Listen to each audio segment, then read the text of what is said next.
সমূহ। মূলত এক্ষেত্রে উপস্থাপনকারীরা হলো আমি নিবেদিতা অধিকারী, প্রীতি চক্রবর্তী, বিদেশ দাস এবং শ্রাবন্তী মণ্ডল। বিষয়বস্তু উপস্থাপনকালে প্রথমে বলা আবশ্যক সামাজিকীকরণ। মূলত সামাজিকীকরণ হলো প্রক্রিয়া যার মাধ্যমে একটা শিশু সামাজিক সদস্য রূপে পরিণত হয়। সামাজিকীকরণের মধ্যে দিয়ে একটা শিশু সামাজিক রীতি নীতি, আচার আচরণ, নিয়ম কানুন সম্পর্কে অবগত হয়।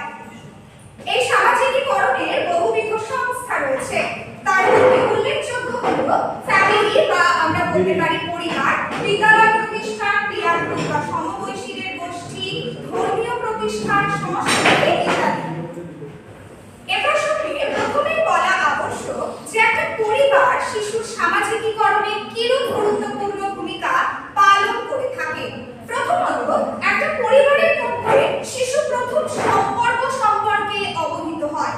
একটা পরিবারের মধ্যে পারিবারিক সদস্যদের সাথে সে বহুবিধ সম্পর্ক তার তৈরি হয়। মূলত পরিবারের মধ্যে শিশু পারস্পরিক ক্রিয়া প্রতিক্রিয়া বা মিথস্ক্রিয়া প্রক্রিয়া শুরু হয়।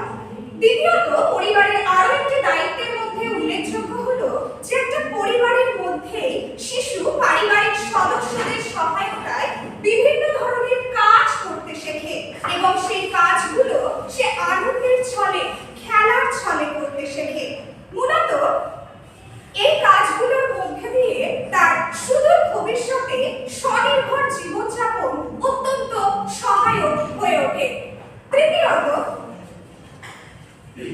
তৃতীয়ত, পরিবারের আরো একটি দায়িত্বের মধ্যে উল্লেখযোগ্য হলো যে একটা শিশুর প্রথম স্বতঃস্ফূর্ত বিকাশ প্রক্রিয়া পরিবারের মধ্যে শুরু হয়। যার মধ্যে উল্লেখযোগ্য হলো একটা শিশুর দৈহিক বিকাশ বা আমরা বলতে পারি দেহ সঞ্চালনগত বিকাশ।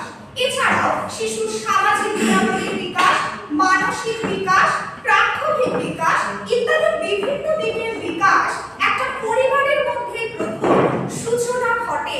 সুতরাং আমরা বলতে পারি যে একটা পরিবার হচ্ছে সেই প্রতিষ্ঠান যার মধ্যে একটা শিশুর ছোট ছোট